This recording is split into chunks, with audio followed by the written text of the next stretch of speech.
บายดีทุกคนตอนนี้ประดับดินเดินทางว่าจะไปที่ทาราดนะเฮามานี่บอนนี่จะเป็นเขาเจ้าเอิ้นว่าอย่างก็ส่วนวิทยาศาสตร์และนี่อย่างก็และพฤกษาศาสตร์วันนี้จะว่าเขาเข้าไปได้บ่เอาเดี๋ยวเราจะลองเข้าไปบ่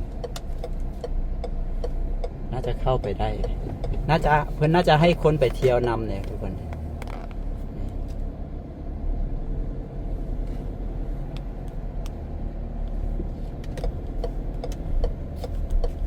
เดี๋ยวลองเบิ้งหน่อยทุกคน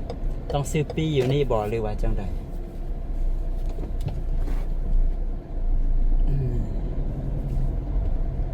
เดี๋ยวป้าเรนจะพาลองไปเลาะเบิ้งเด้อทุกคนก็เป็นส่วนพฤกษาศาสตร์เนาะเป็นศูนย์ค้นคว้าวิจัยอย่างนี้แหละเดี๋ยวลองไปเบิ้งนี่มันก็เป็นหนองน้ำเป็นอย่างแบบนี้น่าจะกว้างใหญ่เลยแหละตามเบิ้งนี่อยู่ที่เมืองแก้วอุดมนะเมืองแก้วอุดมแขวงเวียงจันทน์เมืองธุรคมมาแล้วก็เมืองแก้วอุดม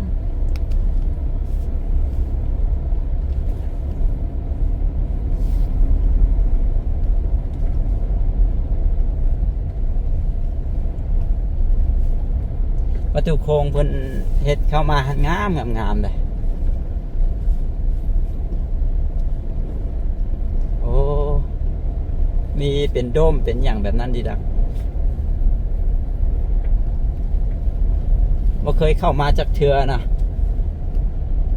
วันนี้จะเพิ่นเปิดให้เข้ามาชมแล้วบ่หรือจังได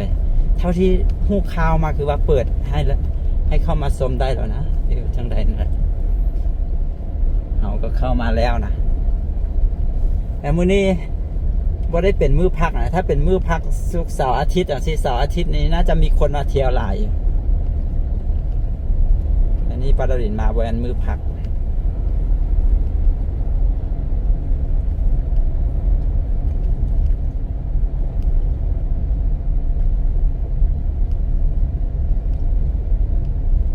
ก็มีหนองน้ำมีอย่างแบบนี้นะ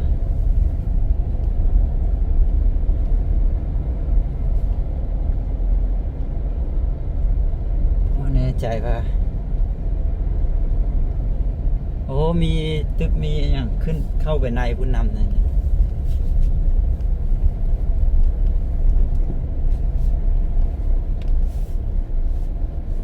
เราจะลองขึ้นไปนี่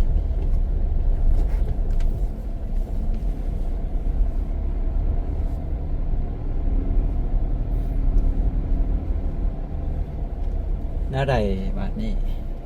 บ่ได้มีคนเพิ่นน่าจะบ่ได้เปิดบ่หรือว่าจังได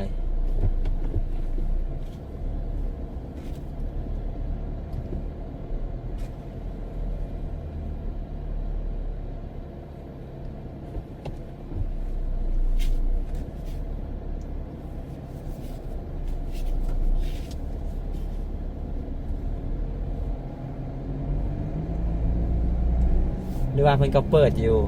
โอ้แต่ว่าเป็นพื้นที่กว้างใหญ่เลยได้นี่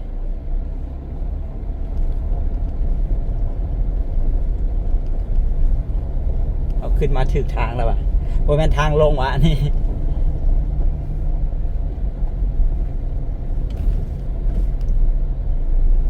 บนใดบนจอดรถเพิ่น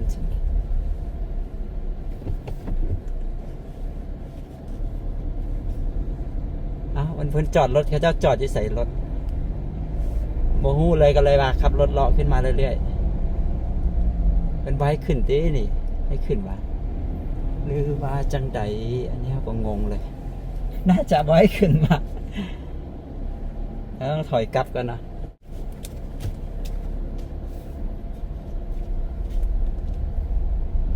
อ๋อจอดรถอยู่ทางพุ่นเท่าก็บ่เบิงลืมเบิงมันจอดรถเพิ่นก็เฮ็ดลูกศรอยู่ว่าอะไรบ่เบิ่งทางขวามือนะอันนี้คือบอนจอดรถเดี๋ยวเราจะจอดรถแล้วจะไปย่างเลาะเบิ่งนะ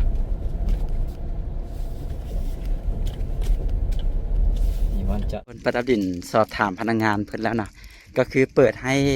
นักท่องเที่ยวผู้คนเข้ามาเที่ยวชมได้ ปกติเนาะในตอนนี้ แต่ว่าอยู่ตัวที่เป็นโดมหันบ่เห็นตัวที่เป็นโดมหันบ่อันนั้นท่านจะเป็นห้องแสดงท้องฟ้าจำลองเนาะห้องแสดงท้องฟ้าจำลองนั้นเป็นห้องแสดงท้องฟ้าจำลองเพิ่นจะเปิดมื้อนึงจะเปิดอยู่2 เทื่อเนาะจะเปิดมื้อนึงหมายถึงว่ามื้อนึงจะเปิดให้เข้าไปชมหัน2 เทื่อแต่ว่าเปิดเฉพาะเสาร์อาทิตย์นะปรบินมาบ่แม่นมื้อวันเสาร์อาทิตย์ก็เลยว่าบ่มีโอกาสเข้าไปเบิ่งท้องฟ้าจำลองนะนี่อันนี้จะเป็นสวนดอกไม้มี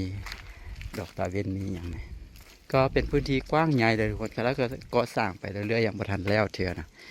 ก็เป็นแบบนี้อันนี้จะเป็นแบบห้านอาหารเป็นห้านคาเฟ่สักทีนะทุกคนก็สามารถมานั่งกินตัวนี้ห้านจะเปิดทุกมื้อนะตัวนี้เปิดทุกมื้อเด้อตัวนี้แต่ว่าตัวนั้นห้านเปิดเฉพาะวันเสาร์กับวันอาทิตย์มื้อนึงสาย2 ฮอบแล้วก็ยูเทิงท่านก็ยังมีเป็นร้านส้มวิวบอกหรือจังไรเดี๋ยวเขาสิย่างเข้าไปเบอร์ยิ่งขึ้นไปเบอร์เมื่อกี้นี่ขับรถขึ้นมาบ่เห็นบอลจอดรถลองไปเบิกนะ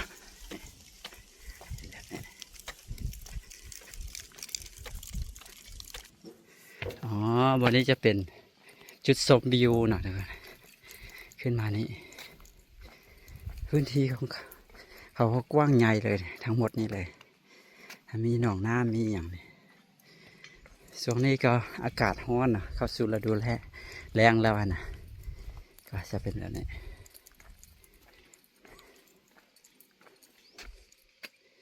ก็มีเส้นทางอ้อมรอบแถวนี้ไปมาแถวนี้ภูตัวนี้จะเป็นภูที่กันน้ำเขื่อนน้ำเงืมเราได้เนี่ยเป็นสันภูไปข้ามภูลงไปทั้งหมดก็เป็นเขื่อนน้ำเงืมเราได้เขื่อนน้ำเงืม1เป็นประมาณนี้การเข้ามานี้ก็ไม่ได้เสียเงินเสียคำอีกอย่างเนาะก็มาเลาะมาอย่างได้แต่ว่าอันโตที่เขาเจ้าว่าเขาเจ้าสายท้องฟ้าจำลองนะคนละ80,000 กีบคนละ80,000 กีบแต่ว่าจะมีเฉพาะเสาร์กับอาทิตย์คือว่ามานะมื้อธรรมดาก็คือบ่ได้เปิดท้องฟ้าจำลองท้องฟ้าจำลองนะเดี๋ยวจะพาเข้าไปเบิ้งคาเฟ่ข้างในนี่นะเขาจะมีอาหารมีคาเฟ่มีอย่างลองเบิ้งครับเดี๋ยวค่อยลองขับรถบนเบิ้งกลับออกไปอีกตื่มเทื่อหนึ่งว่าสิเป็นเท่าไหร่ก็โมเมนต์มื้อพักกับบ่มีนักท่องเที่ยวมาก็จะเงียบแบบนี้เดี๋ยวเบิ้งคาเฟ่เพิ่นคาเฟ่เขาเจ้าก็เฮ็ดงามเลย2 ตึกเป็นห้านอาหารเป็นคาเฟ่นะบรรยากาศได้รอบกันข้างนอกก็มีวันนั่ง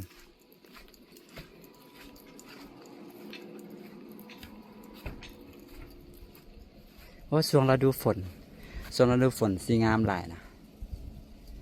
ช่วงฤดูฝนเขาจะเฮ็ดเป็นเส้นทางอ้อมไปอ้อมมาตามนี้หมดเลยเดี๋ยวเราจะเข้าไปทางไหนเด้อไปกินโกโก้สักหน่อยนะครับเข้าไปเป็นคาเฟ่แค่เสาร์อาทิตย์คนน่าจะหลายเลยเสาร์อาทิตย์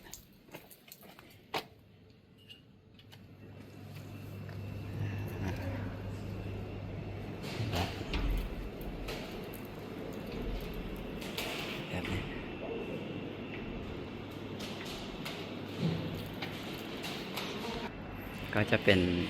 ร้านอาหารเป็นคาเฟ่แบบนี้ทุกคนก็สามารถสั่งอาหารได้สั่งเป็นกาแฟอย่างได้นะเรื่องนี้คาเฟ่แบบนี้ก็มานั่งพักเย็นๆประมาณนี้ใช่อันนี้เราก็ได้เป็นโกโก้มาแล้วโกโก้แซ่บเลยโกโก้แซ่บทานอยู่นี่มานั่งชิวๆได้เด้อนะเพิ่นเปิดแอร์เย็นช้ำๆแต่โกโก้แซ่บหลายแต่ก็ราคาถูก25,000 กีบนะ25,000 กีบถือว่าหมายถึงว่าถูกกว่าช้าๆเพราะว่าถ้าเป็นห้างคาเฟ่ทั่วไปนะมันราคานี้มันบ่มีแล้วนะก็มีดอกไม้แล้วตอนเช้าตอนแรงนี่ดอกอันตาเวียนหันก็สวยงามอยู่นะ อันนี้ตอนสวยแดดบางฮ้อนก็ดอกไม้ก็เหี่ยวเสียดายเนาะบ่ได้เบิ่งท้องฟ้าจำลองอยู่นี่เด้ตึกตัวนี้ท้องฟ้าจำลองเดี๋ยวว่านินจะขี่รถ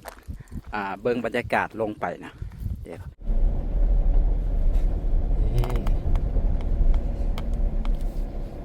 ตัวที่ข้าเจ้าอันแสดงท้องฟ้าจำลอง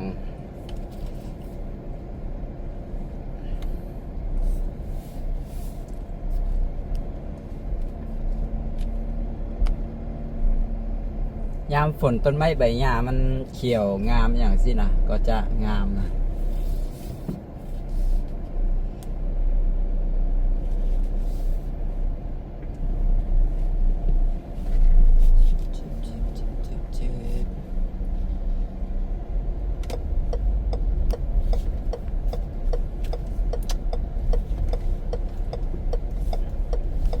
นี่ปัตตดินบนในจ่าไปเอกชนมาเฮ็ดบอหรือว่าของรัฐตามเบื้องนี้น่าจะเป็นของเอกชนนะคิดว่าได้น่าจะเป็นของเอกชนมาเฮ็ดมีหนองน้ำมีอย่างแบบนี้งามเลยเขาเจ้ากำลังก่อสร้างเฮ็ดไปเรื่อยๆนะ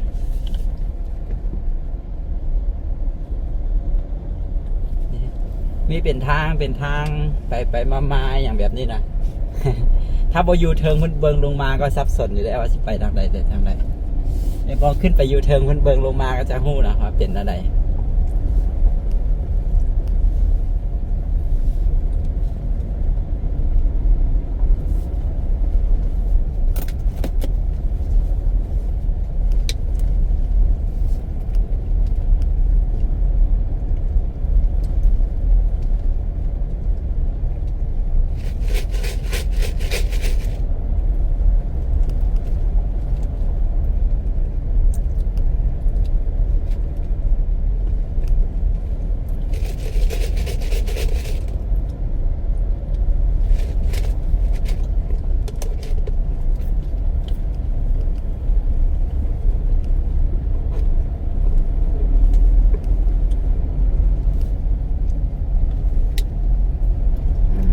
ออกมาบนประตูโค้งนี่แหละเดี๋ยวจะเดินทางไปที่เขื่อนน้ำงืมเนาะจะไปเบิ่งว่าเพิ่นมีการเปิดให้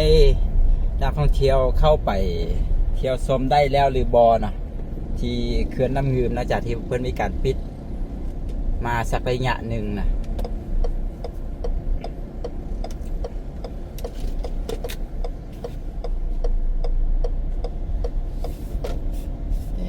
ออกมาแล้ว